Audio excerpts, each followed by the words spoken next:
చాలామంది నాతో కూడా చెప్పిన విషయాలేందంటే, "గురుదేవా నాకిక్కడ ఎందుకో లాగినట్టు అనిపిస్తదన్నారు. గురుదేవా నాకిక్కడ ఏదో పాకినట్టు అనిపిస్తదన్నారు."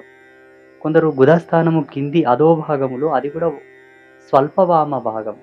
సెంటర్‌లో గాకుండా స్వల్ప వామ అని స్వల్ప ఎడమ బాటంగా ఏదో సమ్ 1 -% ఆఫ్ మైనస్ పర్సెంట్‌లో కొంచెం లెఫ్ట్ సైడ్‌లో కొంచెం ఏదో ఇట్లా కొరికినట్టు, కదిలినట్టు దురద పుట్టినట్టు అనిపిస్తదనేవాళ్ళు.